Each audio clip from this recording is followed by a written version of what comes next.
Good evening, ladies and gentlemen.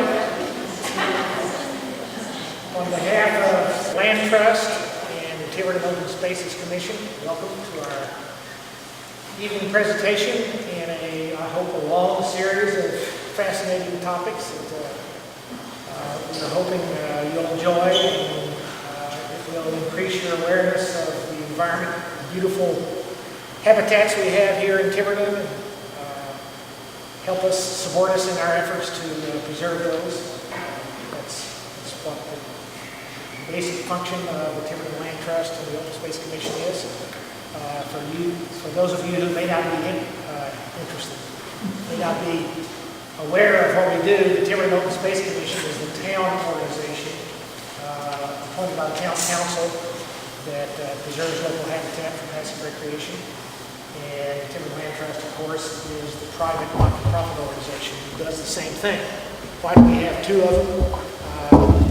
The Land Trust has certain resources and capabilities that a town commission body wouldn't have, and vice versa.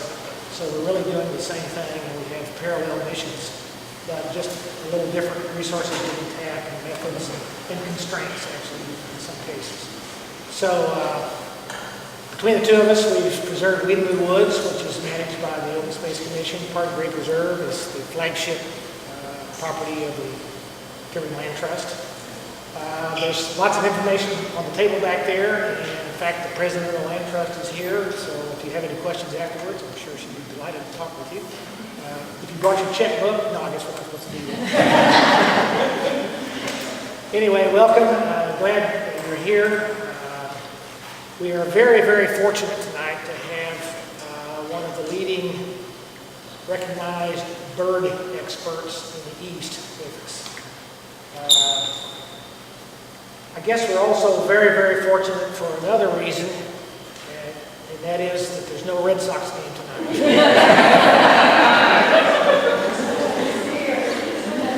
I have to make a confession. Our first choice for the night to do this was Thursday night. Wayne, did you know that the Red Sox are going to go all the way here?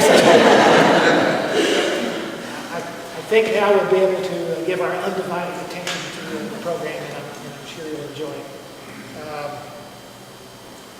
Wayne Peterson is the director of the Massachusetts Audubon Important Bird Areas program for the Mass Audubon Society. He was a senior field ornithologist at Mass Audubon for 15 years before assuming the position of IBA director in 2005. As co-author of Birds of Massachusetts and co-editor of Massachusetts Breeding Bird Atlas, his knowledge of the habitats and distribution and status of the Commonwealth's bird life is both extensive and wide-ranging.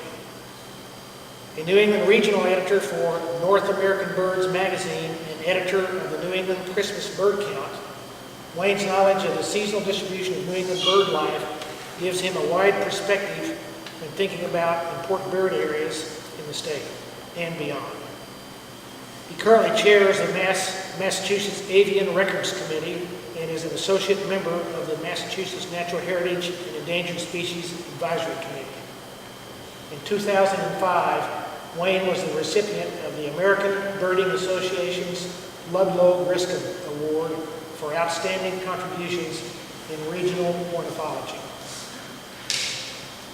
I think it's safe to say that you all have heard that slogan, think globally, act globally. Wayne has made a life of that, and I'm very delighted to introduce him. Please welcome Wayne Peterson.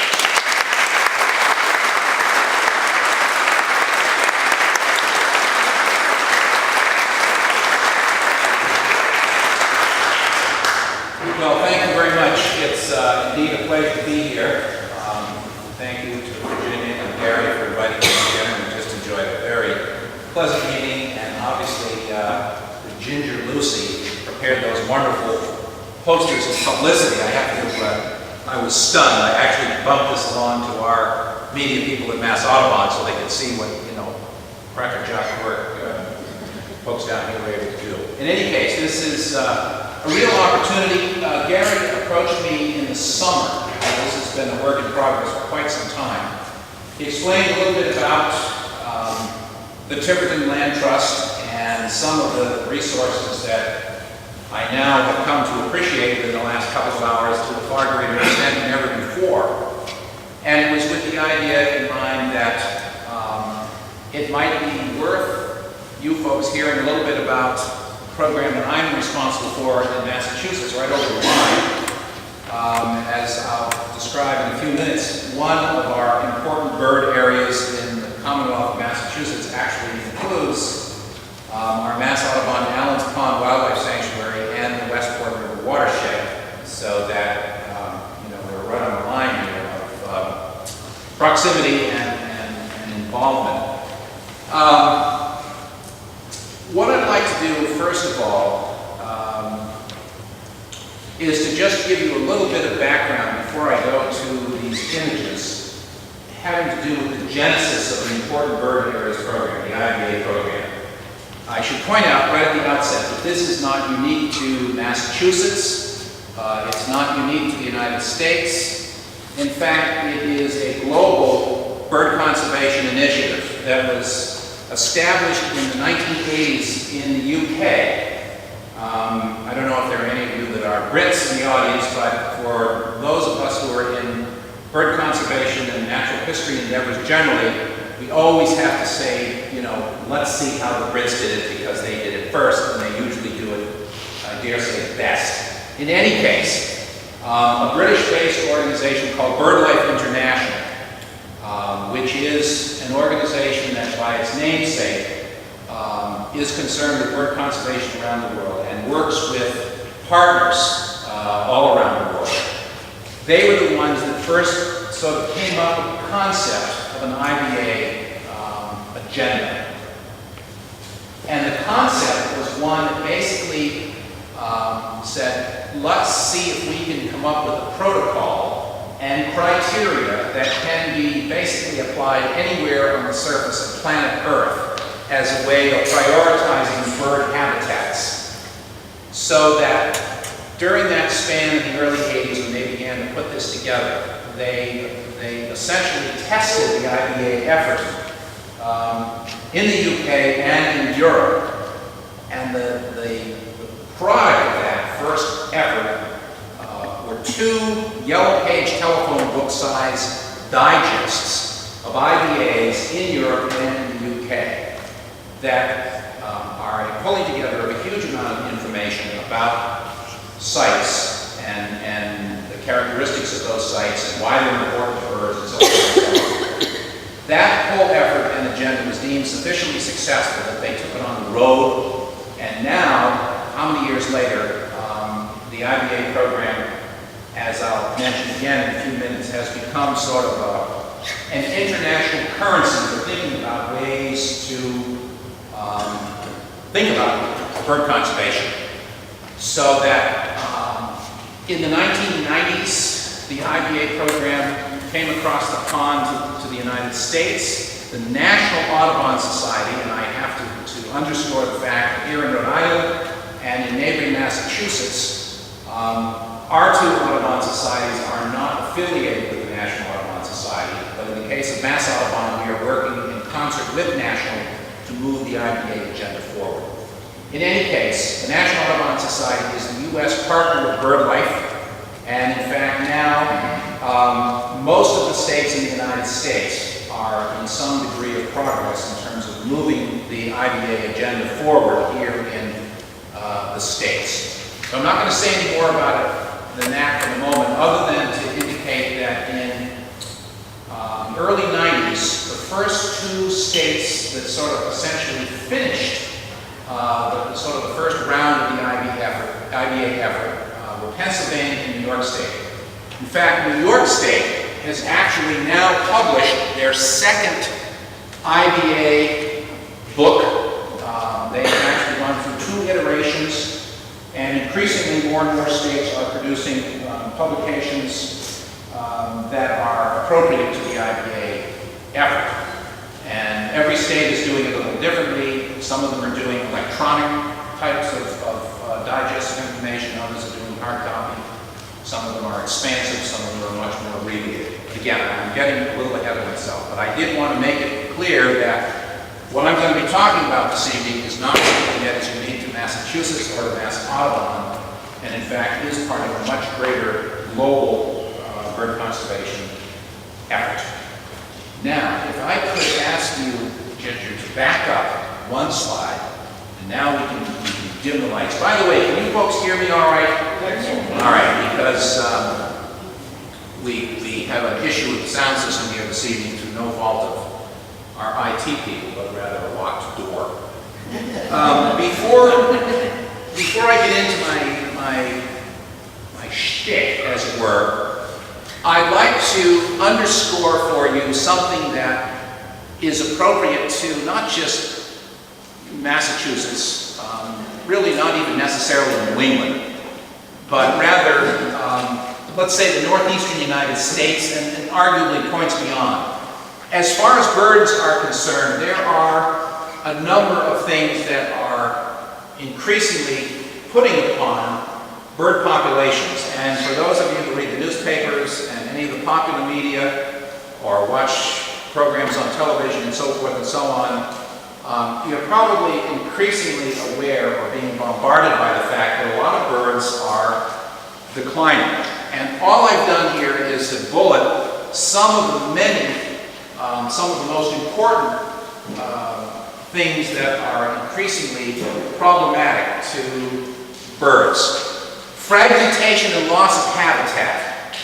I'm putting right at the head of the list, or at the head of the list. I mean, obviously, you people are supportive of a land trust and the associated partners of that land trust. And the obvious intent is to set aside land in perpetuity for the purposes of its natural biodiversity values. And clearly birds are beneficiaries of that whole effort. Natural succession.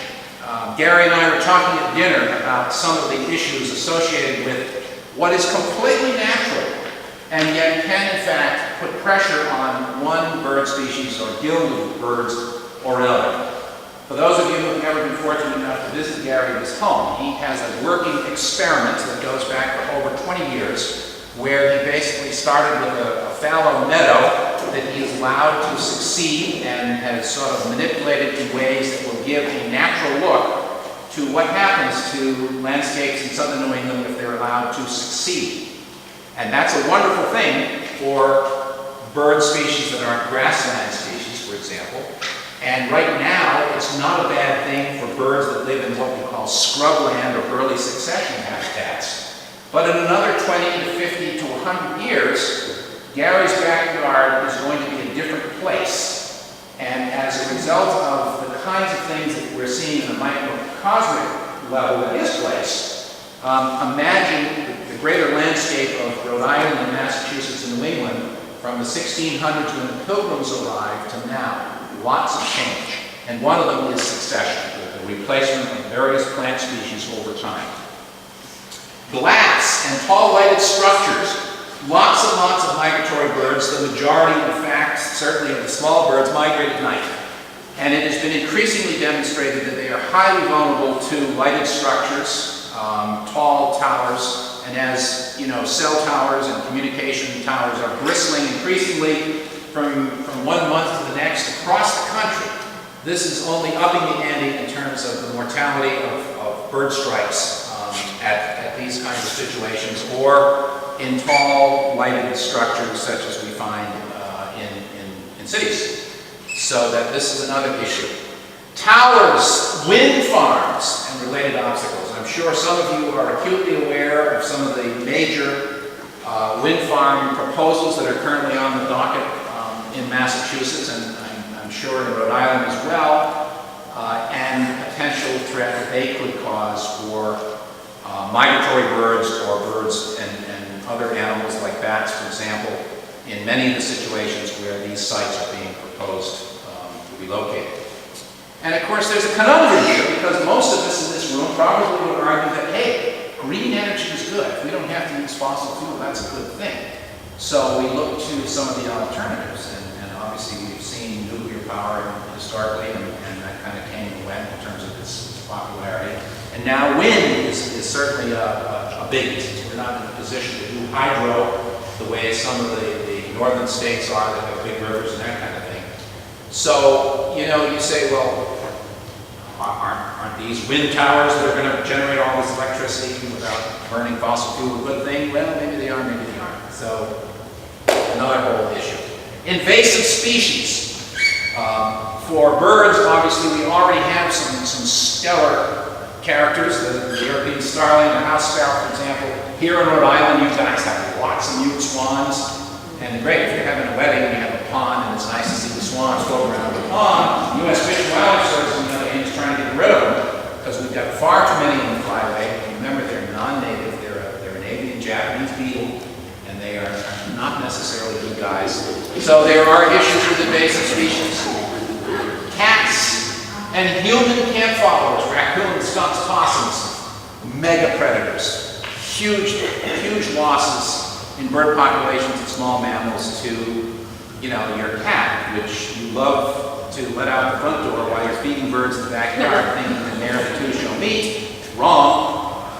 So that's another issue that increasingly is a problem for birds.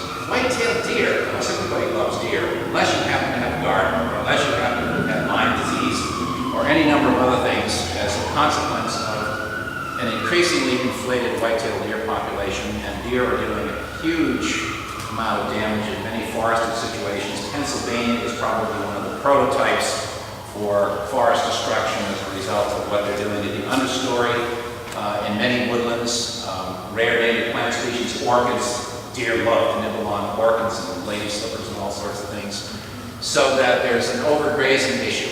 So I'm giving you this laundry list before I ever even get into my presentation, just to let you be thinking about some of the things that in the bird's world these days are increasingly problematic. And we can add to this list, I'm sure, you know, in a heartbeat. So now I guess we'll go to what in fact is my opening gambit and come back to the fact that, as I said, the Important Bird Areas program, as it's being sort of pushed forward in Massachusetts, is a partnership in a sense, and it's a partnership at sort of three levels. If you take it overseas, if you take it to the national Audubon level, and then obviously we are working with national to move this forward in the Commonwealth. Now, one of the first and sort of intuitive questions that I would think you would be asking yourselves if you haven't had a chance to look at the little IBA brochure that I left on the table here, is sort of posed by this little northern solid out here. What is an IBA? Okay, so if you could give me the next one. I've provided a quick list here that sort of addresses the question. Basically, they're sites that provide essential habitat for one or more bird species. These sites can be significant for breeding, wintering, or as migratory stopover sites. They can be small, as few as a few acres or thousands of acres in extent, and they are usually somewhat discrete in terms of the way they stand out within the overall landscape context, and they can be either public or privately owned. They can be protected or unprotected. So you're sort of saying to yourself, now, if a site is already protected, and let's suppose it's a national wildlife refuge, what's the point? Obviously, somebody has already thought it was important enough to set aside, and if it was the U.S. Fish and Wildlife Service that did it, clearly there's an agenda there and they're on the case. That's fine. You can never have too much protection when it comes to environmental concerns and where living organisms are potentially at risk. Witness the Arctic National Wildlife Refuge. That is the subject for another presentation. I won't go there. So if we think about some of the kinds of places that potentially could qualify and the seasonality of these, first of all, if we think of breeding sites, a lot of people think of birds and they think of setting aside a habitat for birds. Well, it's important because the birds nest there. And sure, that's absolutely true. So, you know, if there's a colonial waterbird colony like these great blue herons, that clearly would be the kind of place. Here in New England, we have offshore waters that are increasingly being demonstrated to be of significance to a lot of waterbirds and seabirds. This is a razorbill. It's a member of the alcid family. It's It's a kissing cousin to the puffin that everybody knows and loves that's ever been to Maine, and so on. We have thousands of razorbills in winter off of Cape Cod and the inshore waters of Georges Bank in the summer, during the winter rather. So obviously these are birds that are important from our perspective, but seasonally. And then obviously some of the glamour children, the neotropical migrants, those bird species that leave the country and spend the winter, like a lot of the rest of us wish we could do, out of the country south of our borders, either in the Caribbean, in Mexico, Central America, or South America. And a lot of these neotropical migrants, these New World tropical winters, like the Blackburnian warbler here, are very much requiring of appropriate stopover habitats during their comings and goings from breeding areas in northern New England and Canada, eastern Canada, and north and South America, where a lot of the Blackburnians spend the winter. So stopover habitats would be critical. I mentioned scale. This is perhaps one of the most important bird areas in Massachusetts, and yet arguably Tiger Woods could drive a golf ball across this little island. This is Bird Island. It's in Buzzards Bay. It sits right at the entrance to Marion Harbor, along with Ram Island down the coast off Mattapoisett, and Penakees right at the entrance to Buzzards Bay. These three islands are, along with Great Gull Island off the eastern end of Long Island, New York, collectively the most important areas, breeding areas for roseate terns in the Western Hemisphere. Massachusetts is the steward for the majority of roseate terns that breed in the hemisphere, and in case you are unaware, the roseate tern is a federally endangered species. So we have to take care of roseate terns, even though a lot of them are nesting in tiny little islands like this. This, on the other hand, is Mount Greylock Reservation, which is up in the northwestern corner of the Bay State. It's Massachusetts' highest point, 3,500 feet. And because of the extent and size of this huge area, its mere size and the fact that it supports tremendous numbers of breeding birds in the summertime, it also has pockets of what we now covetously call old-growth forest. Makes it a very, very important site to protect, and arguably is the reason that it was nominated as an IBA in Massachusetts. The IBAs basically are sites that can be sort of registered as important to birds and their conservation from several different management perspectives. One of the things that the IBA program does makes it possible first to identify, but then to prioritize sites.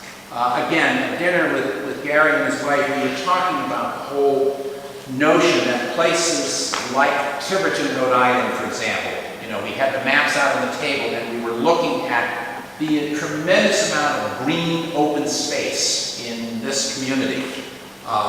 This is hugely important, and in terms of figuring out, okay, we've got also a finite amount of money that is going to be necessary in order to protect and preserve these places. How do we prioritize these? How do we look at the landscape from a bird's eye view and begin to think about which are the most important places? Something like the IBA program is a tool that makes it possible to more effectively prioritize using predetermined criteria that can be applied to landscapes to sort of figure out, okay, where should we put the energy? So the identification and prioritization of sites is something that is, I think, really important to this program. There's a huge outreach and educational component. I'm doing outreach, and I would like to think a certain level of education as we speak, in that it affords not only the opportunity to make people who may not be fully apprised of what some of the issues are and what the potential may be to some of these areas, but also by using the now voluminous population of backyard birders and citizen scientists and people who are out there looking at birds anyway, putting them to work and basically using them to sort of monitor over time what's going on with these designated IBAs to give us a sense of the health of bird populations over time, to sort of effectively identify and address threats assessments that can be affecting designated IBA sites, and then being able to get sort of groups like yourselves, in effect, on board as stewards for these sites. I'm one person administrating this program in Massachusetts, and yet I have lots of foot soldiers, not only because of the size of Mass Audubon, but also because there's a huge interest in birds in Massachusetts, and lots of people out there that are willing to sort of provide support. And then ultimately there are conservation actions that can be brought to bear in support of the IBA designations once they've been established. And this is where an organization, again, like Mass Audubon, for example, is able to bring advocacy and policy to the table, the concept of habitat and ecological restoration and management, land acquisition, and conservation easements. These are all things, if you look at the brochures and the table back there, these are the very things that a lot of you people are already engaged in, and kudos to you. So why do we focus on sites? There is a real estate mantra that I'm sure most of you are familiar with. It goes something like this: location, location, location. It is not something that is only applicable to people. Birds are no different. All places on the surface of the earth are not created equal from a bird's perspective. Some of them are much more desirably important than others. And in fact, if we look at the laundry list of causes of endangerment or impairment for species here in the United States, the one that is clearly the most important is habitat degradation or destruction.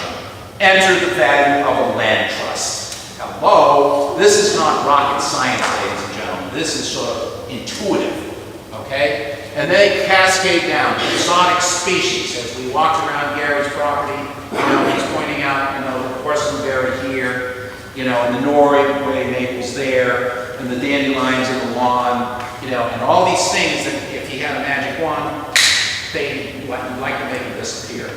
But there are far more invasive species. All you have to do is look at your wetlands and these beautiful carpets of pink in July, the purple loosestrife, crowds out cattails and everything else. These great wavy plumes as you get down to Point Judith of acres and acres of Phragmites, invasive species. They are basically sort of pushing other native organisms into the corners. Pollution, over-harvest, not particularly an issue for birds, at least not here in New England any longer, although we do have some sort of relics. If you know anything about heath hens, that would really be a case of over-harvest. And disease. And West Nile virus. Hey, does anybody notice the fact you don't see as many crows anymore as you did, 20 years ago? That's not a coincidence. That's real. That's a knockdown. That's the same thing we did to Native Americans when we arrived in this country. We basically provided them with a sudden disease for which they had no natural immunity, and the population just took a hit. Crows are gradually beginning to make a comeback in some areas, but they are sadly depressed. That's West Nile virus, and there's a lot of other birds for which we don't have quite as much data. But it's pretty clear that this is an exotic, alien, invasive virus that has been able to take hold and do a massive knockdown of native critters. Not that we can do anything about this with the IBA program. I really want you to think about that red bar.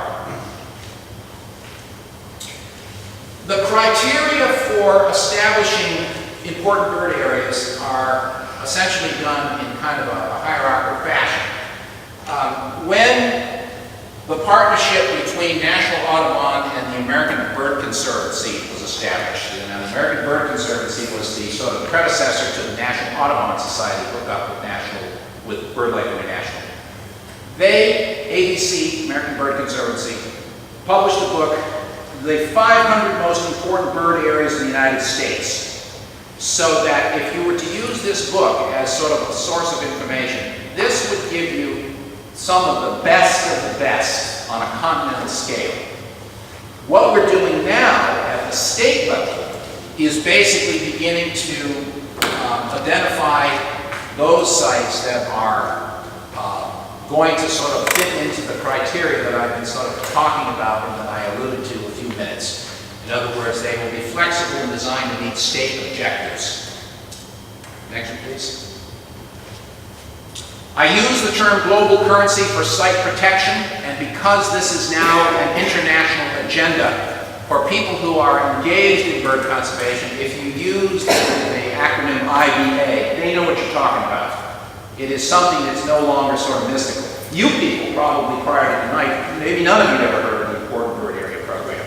So that one of the things that I am trying to do now is to make a case and make you aware of this reality that not all places are created equal for birds, and that there are forces at work that are attempting to sort of identify and designate, prioritize the very best of the best.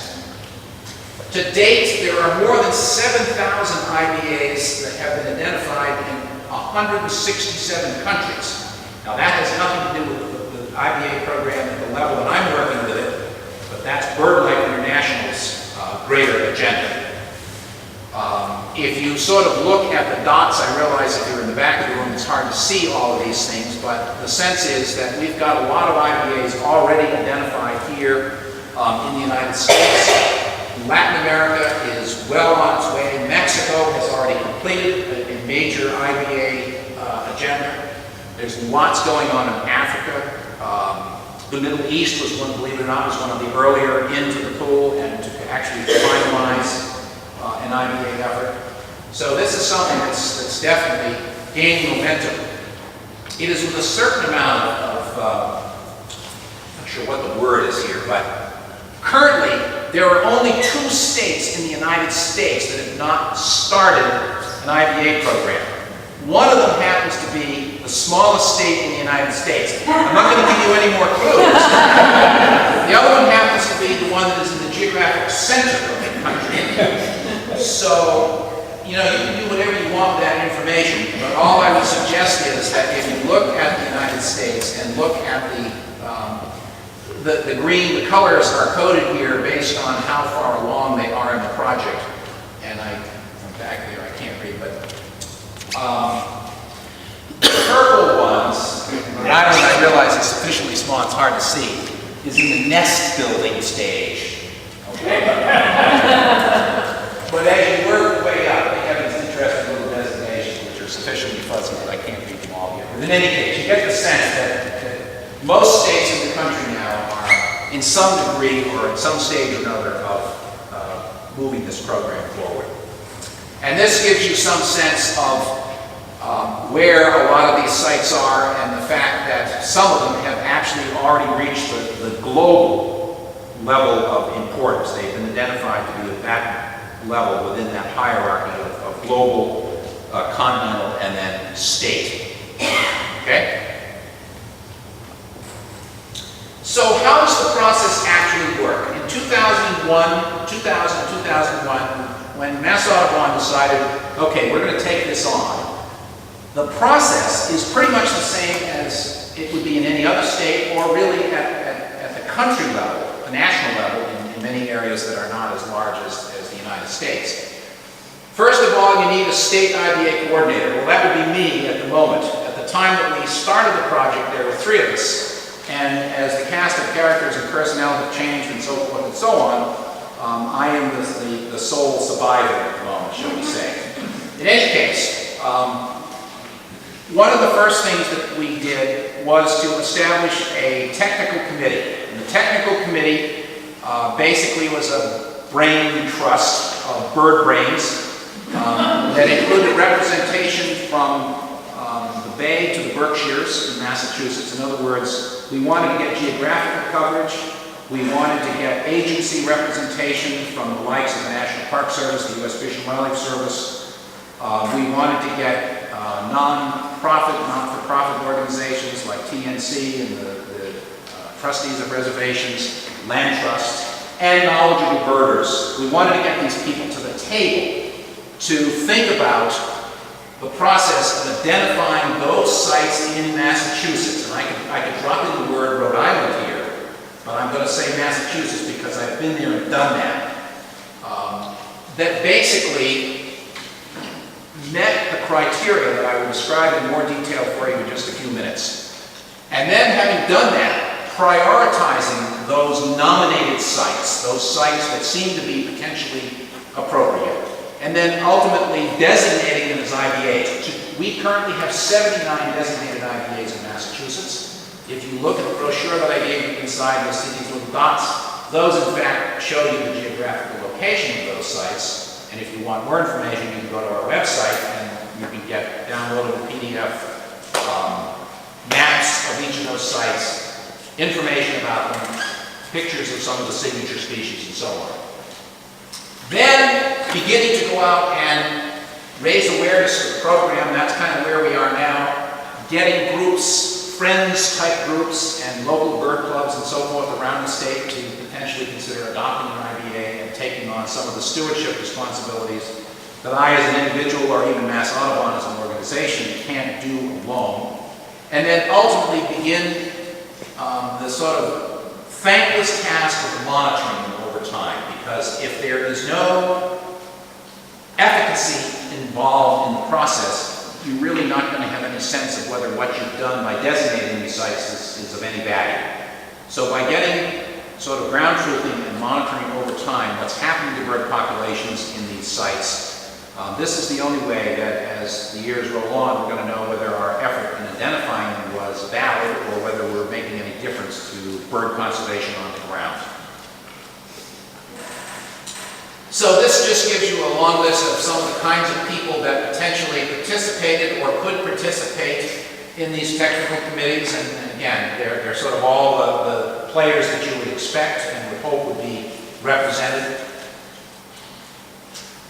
Looking at the Commonwealth of Massachusetts, for the purposes of managing the whole project, we chose to break out the state into 7 IBA regions. And we have one of our IBA sites, which really is not in a region, but it's one of our more important sites, and that's the Stellwagen Bank National Marine Sanctuary that lies to the east of Boston offshore. So it's kind of a standalone in that hierarchy. But these pretty much conformed to counties, but not exclusively, as you can see. For example, Bristol County, which is adjacent to where you folks are here in Newport County, yes? Obviously, Bristol and Plymouth counties were combined as one, and in central Massachusetts, Franklin, Hampshire, and Camden counties were combined. It's just a way of sort of managing the program. We also, for the purposes of conversation and discussion, selected a few high-profile sort of no-brainer sites that even you took 50 people out of Fenway Park tomorrow night and asked them, you know, if you had to pick a place that was good for birds, some of them would pick the Boston Common probably, but there would be others who might very well think, you know, the Cape Cod National Seashore. Yeah, you win. So anyway, these are just a few that we've taken in each of the different regions of the state to give you some idea of scale for those of you who know anything about these sites, or more importantly, if you know something about birds and where they occur. Okay? All right, so now let's talk a little bit about what are the kinds of criteria that are brought to bear in thinking about sitting down with a map and a magic marker and drawing polygons around places on the landscape that are important to birds. If they contain species of conservation concern, now that means in many cases species that are have already been teased out of a long list of birds that may occur in a region, either because they are already listed by the Federal Endangered Species Act as endangered, threatened, or species of special concern, or in Massachusetts, we have a state endangered species act, and we have a natural heritage and endangered species program that maintains a list of state-listed bird species. In the case of something that's federally listed, like the roseate tern, it's automatically going to be an endangered species in Massachusetts. But as you'll see in a few moments, we have species that are listed in Massachusetts that don't appear on any federal register, but they are of regional or state concern to us. So species of conservation concern, species that have a restricted range, that in itself should be the sort of thing that would cue to you, well, you know, if it's got a restricted range and it's only found in a relatively small geographical area, then potentially it's far more vulnerable than something that's found either all across the world, all across the country, or all around the world. species that occur in unique habitats, so that the gambit then shifts to the habitat. If the habitat is unusual in some way, then clearly there are apt to be associated birds and other forms of biodiversity that may be associated there, so that's critical. And then if there are places where species occur in high densities, and when I say high densities, I don't just mean an anecdotal, oh, there's a lot of those birds there. They have to meet a threshold, and this is something that, again, is defined, predefined, predetermined, and then you go out and you look for places that come up to that level of significance or abundance. Next one. I've alluded several times to the roseate tern. Again, a very high profile, globally rare species, but certainly in the Western Hemisphere because of the fact that we in southern New England are really responsible for most of them. This is one that by its endangered status and its low population size is one that we really have to take care of. So that's the kind of thing that immediately falls into place. Now this marginal little thing is one that is a totally different story. Most of you probably have no clue what this is, and if I put one in front of you in a cage or in my hand, you still would probably have no clue what it is. A lot of birds don't even know what these things are. But this is a salt marsh sharp-tailed sparrow, okay? The name is almost as long as the bird. This is a bird, however, that is exclusively confined to salt marshes. Most of the salt marsh sharp-tailed sparrows in the world live within a half a mile of the outer coast, and all of the salt marsh sharp-tailed sparrows in the world live between southern Maine and southern New Jersey. Which means that if you think about this bird, this is a bird that has a very restricted range. And yet, any day in the summer, I could take you out and I could readily show you salt marsh sharp-tailed sparrows. In fact, if any of you want to see one, just go over to Allen's Pond Wildlife Sanctuary and ask Gina Pertel to take you down to the marsh and show you a salt marsh sharp-tailed sparrow. They're like mice. And that's they are very common birds. Now, having said that, if you believe all of the predictions that we're hearing from not just Al Gore, but a great many other people about global climate change and what it is in fact doing to sea level rise and what the time span is where this increase in ocean level is taking place incrementally within a measurable span of time, it is absolutely unequivocal that salt marshes are going to disappear as an ecosystem in the world. And when they go, this little sucker is going to go with it. So this is a bird whose days are numbered unless we can stop sea level rise. And there doesn't seem to be much on the horizon at the moment to suggest that that's going to happen.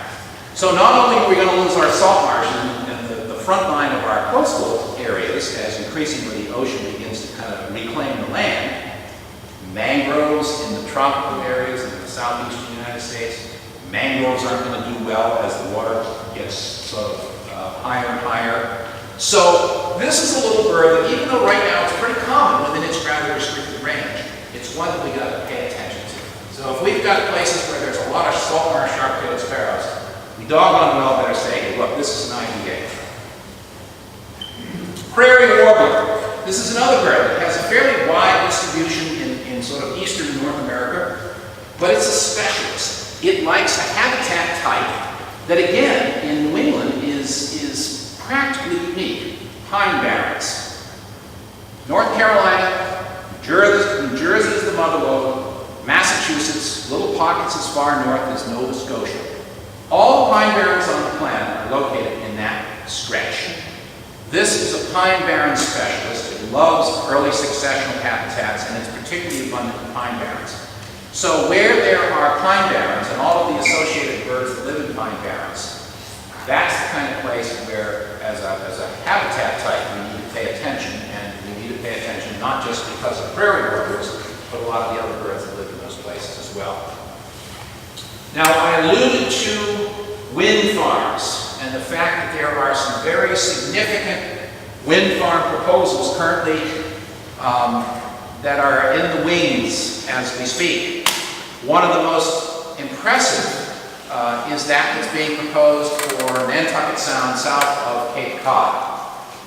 And the waters in Nantucket Sound that are sort of right in the center where this wind farm is being proposed are also the winter quarters for nearly 500,000 sea ducks. The long-tailed duck is one of the principal players, but I would add the 3 species of scoters, white-winged surf and black scoter, and the common eider. Mass Audubon has been doing aerial winter surveys of the waters in Nantucket Sound and to the east of Nantucket for the last several years now in an effort to get our own sense of what's really going on out there when they're talking about putting these wind farms. Not because Ted Kennedy doesn't want to look at it, but rather because what is the potential biological impact in an area where, you know, every day from this season until sometime in mid-April, thousands and thousands and thousands of long-tailed ducks fly into Nantucket Sound every night to spend the night and then fly out to the Nantucket Shoals to feed during the daytime. And if you don't believe me, just go out to Nantucket and stand at Smith Point in the evening or in the morning and watch for 2 hours as these thousands of long-tailed ducks fly in and out of the Sound and to the shoals to feed. If you're going to park that many ducks, potentially in an area where the proposal that's the size that Cape Wind is describing, you doggone well better be sure that before you start putting up these 200-foot towers all over the place, that you're not headed for a major avian disaster. So this is a case where clearly, if we've got this many seafowl wintering in a certain area, that's going to be an IBA. That's got to be an IBA. Okay, the next one. So at the state level, that would be the level at which I'm concerned. We are concerned about these state-listed species or other species of conservation concern. We're concerned with these avian communities of rare, unique habitat types that I've just alluded to. If there are places that have more than 1%, and of course some of these numbers are wild guesstimates, but in most cases they're more carefully pulled together projections, of the state population of the species, or thresholds that were set by the state committee before we began the process. Or if they are places that have these mixed species congregations of various kinds of birds, then they are going to potentially engage the whole concept. So again, in Massachusetts, the short-eared owl is an endangered species, not listed anywhere else in the United States at the federal level.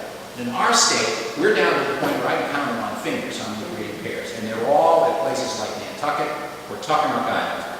They are going to blink out probably within the next several years. They'll be gone. They will be completely extirpated. Okay? So that's a state-listed species. Upland sandpiper. Okay? Here's an interesting bird. Gary is particularly interested in grassland ecology as somebody who is a native Oklahoman. This is a bird that I'm sure in his youth and at home you saw plenty of upland sandpipers. The upland sandpiper in Massachusetts now is confined exclusively as a breeding bird airports. Every upland sandpiper pair in the state is breeding in an airport. Now how weird is that? Okay? And if we didn't have airports, it would only be a matter of years before we would virtually lose all of our upland sandpipers. Agriculture as an activity and as a way of life is going away. Farmland is being abandoned, or it's being developed, or it's succeeding through the succession that I mentioned earlier, and really are going to go up in sandpipers. 100 acres is the approximate extent needed to sustain one pair of upland sandpipers. Now, where else are you going to find 100 acres of grassland-type habitat other than at an airport anywhere in the Northeast? Not very many places. So the fact of the matter is, this is a state-endangered bird in Massachusetts. I think, and somebody can correct me if I'm wrong, but I think the only upland sandpipers nesting in Rhode Island now may be at Block Island. I think there may still be a pair or two out there. Connecticut's got some big airports, but I'll tell you where our biggest ones are is Westover Air Force Base in Chicopee in the Connecticut Valley. This was the staging area for Desert Storm. We can't even go out there and survey the upland sandpipers because it's a security place, but we know for a fact that there are dozens and dozens of pairs. Now that the security alert has dropped a little bit, we're able to get back out there. And there are dozens and dozens and dozens of these things there. There are upland sandpipers breeding at Logan Airport. Okay? But that's the extent that you need in order to support these guys. So, state of danger. Bobbling. Not quite as unusual as the upland sandpiper or the showy owl. And yet, this is a bird of hayfields, and increasingly hayfields are going away if they're not being developed or let to grow up to forests.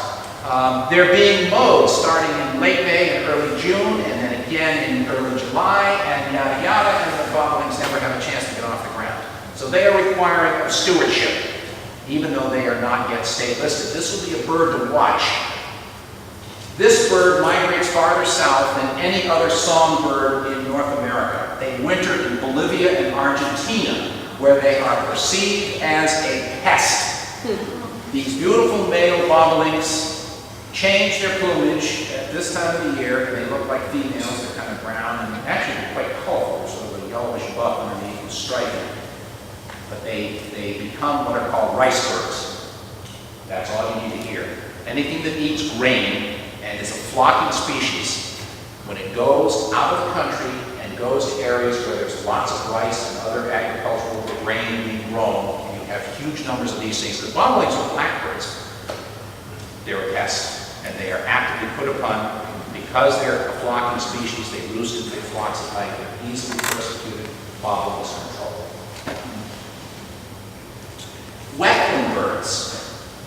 We all know about the issues associated with wetlands. Probably no more federal attention has been directed at wetlands and the Wetlands Protection Acts and all this other stuff. If you're going to, I asked Gary, I said, how come we've got so much land here that's just open and it's not crawling with developers and people want to get at it?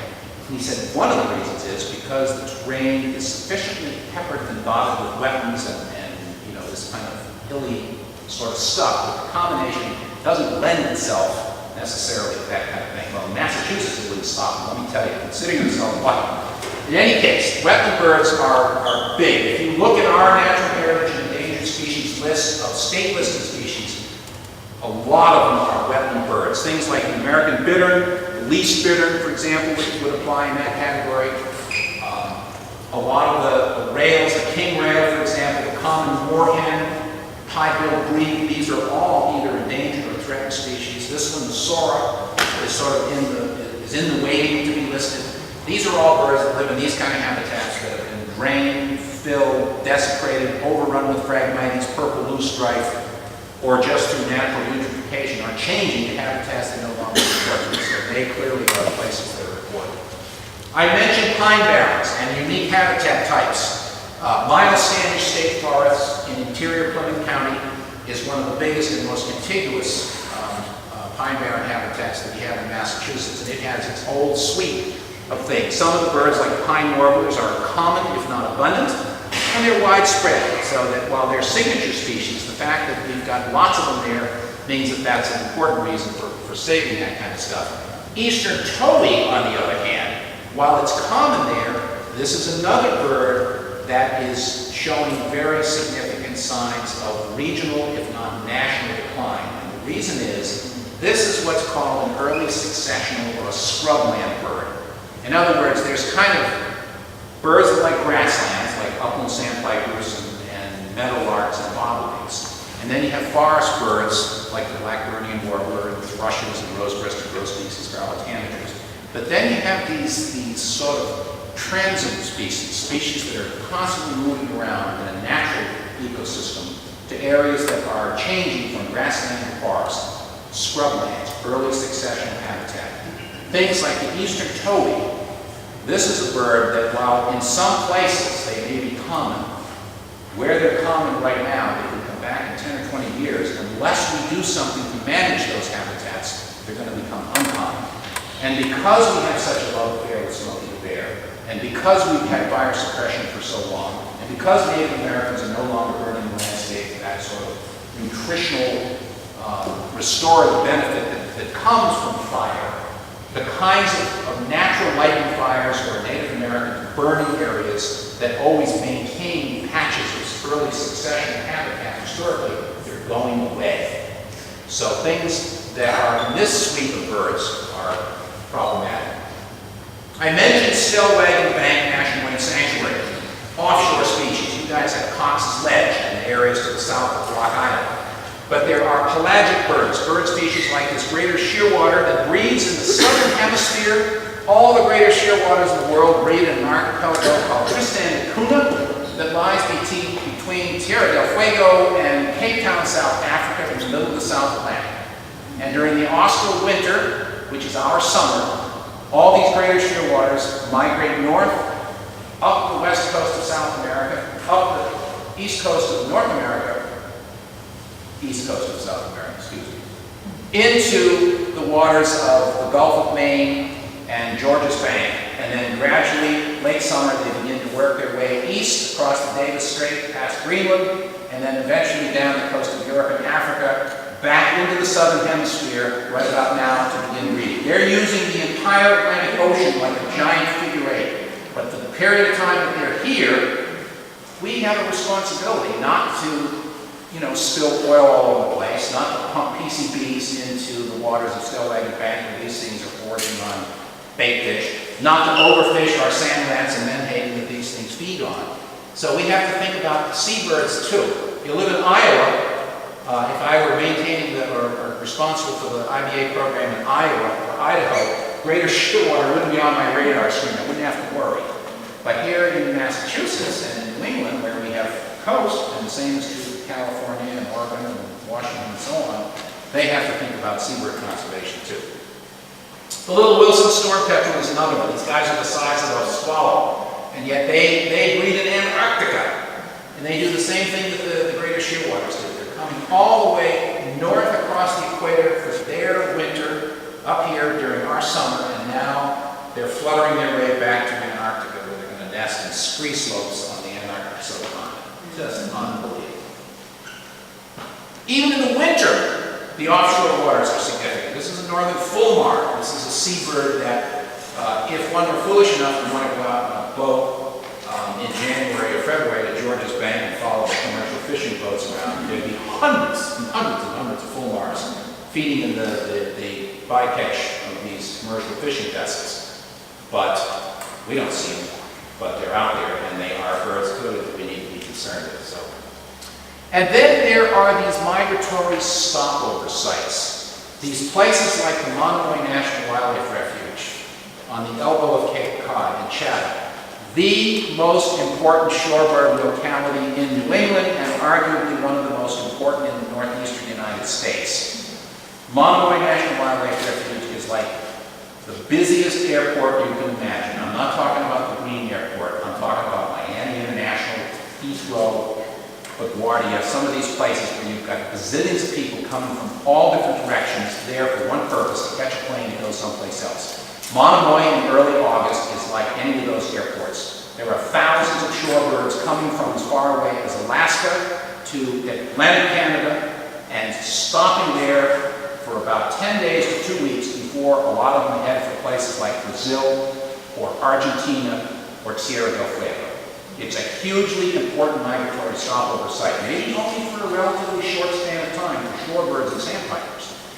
But nonetheless, given that importance, it's hugely significant. Delaware Bay, some of you have probably seen pictures or heard describe the whole issue of horseshoe crab overharvest and shorebirds. It's the same sort of thing. It's a huge bottleneck for migratory birds that are coming to a specific site within about a 2-week period in New Jersey to feed on horseshoe crab eggs that are being laid very specifically with the high tides in the middle of the month in May, so that they can pig out on these bazillions of horseshoe crab eggs before they then fly nonstop to the Arctic to nest. Okay? So Monomoy is sort of like Delaware Bay, except that Monomoy and the areas around Chatham at the elbow of Cape Cod are more important in the summer. Delaware Bay is a spring thing. Places like Monomoy also sustain huge numbers of nesting coastal waterbirds. The largest common tern colony in Massachusetts is at South Monomoy Island in the National Wildlife Refuge. So obviously we have to be concerned about any of these sites where there are colonial nesting birds. Now here's a bird, black duck. What's so special about the American black duck? American black duck is a herd puppy. Everybody probably knows what mallard ducks look like, with green heads and white neck rings and if you have a duck feeding area, everybody goes red to them and so forth and so on. But that has been ultimately, among other things, to the detriment of this bird, which is closely enough related to the American black duck. The mallards and black ducks will interbreed. And unfortunately, mallards are not as vigorous, their genome is not as vital as that of the black duck, and black ducks are being genetically swamped by mallards. In addition to that, they're taking it on the chin to the north in Canada, where most of them nest, due to acidification of the boreal forests. More and more acid rain is causing pernicious effects to a lot of the wetland areas there and a lot of the invertebrates that these guys feed on. Plus, they're a game bird, so that they are hunted. And even though the Fish and Wildlife Service, in their wisdom, is trying to manipulate game laws so they won't take too many, it becomes a cumulative effect. So that because Massachusetts, for instance, is a very important wintering and stopover spot for black ducks, we have to watch out for these guys because they are sort of on a watch list. All the signals, the lights are going on the dashboard, and black ducks are declining. So that's another one that would qualify. So that in the same way that even a small land trust in a community like Tiverton, Rhode Island, is able to attract partnerships, something like the IBA program clearly is dependent and reliant upon lots of partners working together in the interests of bird conservation. So this sort of collage of images just is a way of giving you some sense as to what's involved here. Massachusetts several years ago produced something called the Biomap, which is practically unique in the United States. It was essentially a prioritization of habitats using element occurrences of rare organisms, that included plants as well as invertebrates as well as vertebrates, that our Natural Heritage Program has in a huge database to identify hotspots within the landscape of Massachusetts. So that using the biomap and then looking at those areas that have been designated as IBAs, we can see that in many cases there's correspondence, and in some cases there is disharmony. So the idea is that, as you can sort of only imagine, if an area is really good for birds, it might very well have some rare butterflies there, or arguably a rare turtle, or some kind of an amphibian that's of significance, and so on and so forth. Well, the idea is obviously eventually, if you can get increased correspondence to these hotspots, that's a prioritization process whereby you can then increasingly begin to target your efforts at protection and preservation and land acquisition. So when you look at a map of Rhode Island and you see this huge green footprint in this part of Newport County, that should tell you something in terms of, I'll bet you there's a lot of neat stuff there. And I think rather than having another 3 golf courses, or how many McMansions plugged in here, or how many strip malls can we pack in this area, its greatest value is in its integrity and the fact that it's all sort of in one place. So that this kind of an effort in Massachusetts is the way that we've begun to think about this. Now, I mentioned the idea of establishing friends groups, support groups that will support the IBA effort. And arguably, you're doing the same thing here. You have people who support the land trust. I'm sure there must be times when there's cleanup efforts, or you're going to do this, that, and the other thing. People show up. They do this at Allen's Pond Wildlife Sanctuary all the time, and there's lots of support within the community. So if you can get an IBA adoption group, they can do the monitoring, they can help with the threat assessment, they can be the eyes and ears of the site that can help raise awareness about the significance of the site that may be near where they live.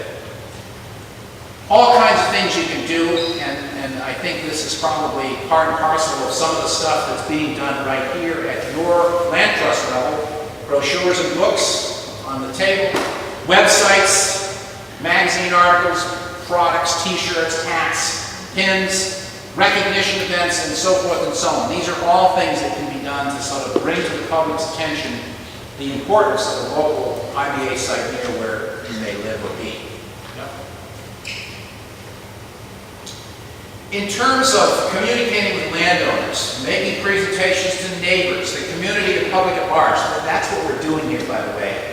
As I said, mercifully the Sox aren't playing tonight, but you are here to hear some of what I'm selling as it relates to the program that I'm responsible for, and the fact that, you know, the concept is just as valid whether you call it an IBA or whatever.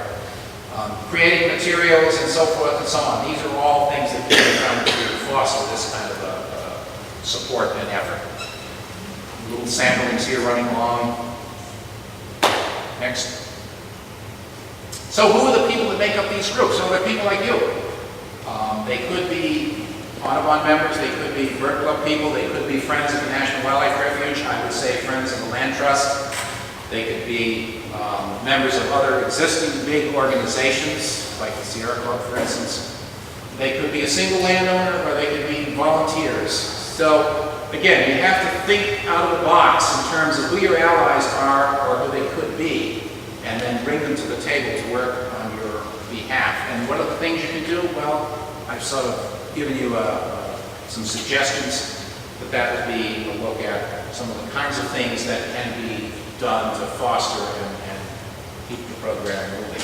I've mentioned monitoring this a series of times, again, because it's one thing to get together with a bunch of people and say, okay, this is a great spot for birds, and these are the reasons why, and then turn around and walk away from it. But if you don't sort of keep track of what you've done and what's going on here, it can very quickly turn down before anybody knows. Or it may show signs of sort of increasing bird populations in certain ways and so forth. So that this concept of monitoring, I think, is very important so that you can then sort of take it to the next step, as indicated at the bottom. Lots of different ways to do this. I don't want to take any more time talking about that right now. But suffice to say that monitoring is something that lots of people within the ornithological community and elsewhere, and the plant people as well, monitoring is a very key activity. It's not sexy, it's not something that everybody is willing to throw money at, but in the long run, it's the only thing that allows us, for example, to pick up on the fact that there's such a thing as global warming, and the fact that global climate change is producing effects that are beginning to cascade and affect other organisms. So it's a very important activity.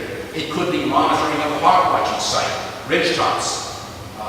This is a hugely popular activity. And there's a whole network of hawk watchers all the way from Canada to South America that are keeping track of migratory birds of prey like broadwing hawks. Piping plovers, the poster child for barrier beach protection here in New England. This picture, by the way, was taken in Allen's Pond. So that these little guys, federally threatened species, they're getting almost as much protection as the rosy tern. We got to take care of these guys. This year, I'm pleased to announce that in Massachusetts, we had a record number of breeding pairs of piping plovers. We had almost 540 some odd pairs. That's huge. In 1986, 1984, I think there were 126 pairs. That's the result of a lot of hard work on the part of a lot of people, agencies, individuals, entities, organizations, communities, all coming together and saying, hey, we got to suck it up here, or these little guys are going to be in trouble. So we again, right now, Massachusetts is home to the greatest number of piping plovers, of any state on the Atlantic seaboard. Least terns, common terns, in addition to the roseate tern that I alluded to. These are the sorts of things that are requiring monitoring. We have a coastal water bird program as part of our Mass Audubon Bird Conservation arm that's been in place since the early 1960s. So we have a very, very good handle on how many terns are nesting in the state from one year to the next and what the population fluctuations are looking like and looking for reasons why and what can we do to turn those things in the other direction and so on.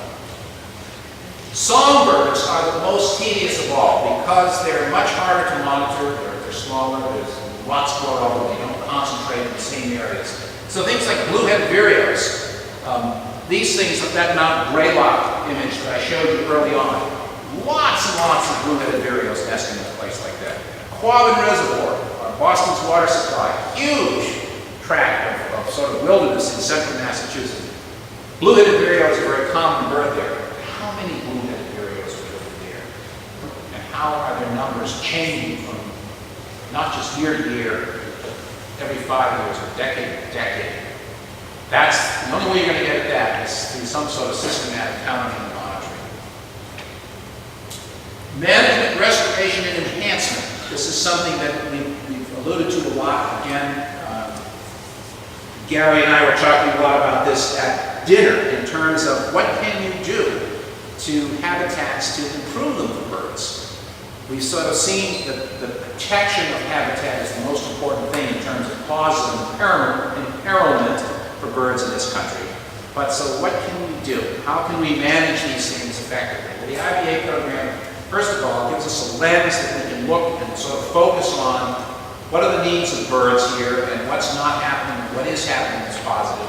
Then beginning to create plans of action for restoration or enhancing habitat, recommendations for managing and restoring if that is what is appropriate. And then finally, and this comes back to the whole efficacy piece, evaluating what you're doing. And that's only possible if you monitor what's been going on throughout. This is just, again, a long list of policy and advocacy activities that can be done at a higher level. I, as an individual, certainly am not going to be able to accomplish this. However, I would point out that the state of New York, since they are the home of the National Audubon Society, when they initiated their IBA program in the early 90s, they got Bataki's ear. Governor Bataki signed into law a Bird Conservation Act in New York State that in fact did provide teeth for those IBA sites in New York State that in fact are on state properties. It didn't apply to IBAs that were in non-state owned landscapes, but it nonetheless meant that they were able to get a legitimate legislative component tied to their IBA program. So their IBA sites that are state-owned do actually have some of the same kinds of enforcement guidelines that we do in Massachusetts because we have a State Endangered Species Act. So this is a challenge to do some of the things that are shown up here. These partnerships that we've alluded to can sort of spin off in various directions. And again, there's a certain redundancy to what I'm showing you here, but it's simply to make the case that a lot of the sorts of activities and all that I've described are the kinds of things that can happen if people are willing to sort of come together and work on behalf of our feathered friends in this case. I will conclude by simply inviting you to visit our website, massaudubon.org. The connection is on your brochure there. And would encourage you, if you have questions, to, I'd be happy to talk to you. You can get in touch with me there. And I would also give the Audubon Society of Rhode Island, the Rhode Island Natural History Survey, and individuals that you know, I'd give them a kick under the table and say, how come we're one of the only states in the United States that hasn't even started nest building with the important bird area program? So thank you very much.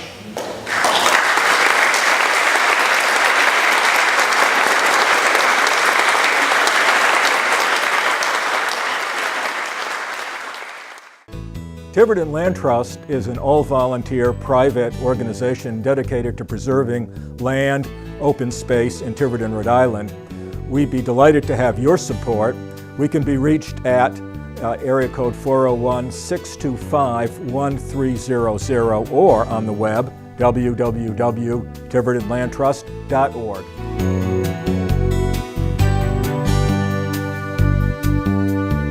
Hi, I'm Manny Lee, Assistant Director for Tiverton Library Services, and I'd like to introduce a new unique program that's available on our website at tivertonlibrary.org called My Library DV.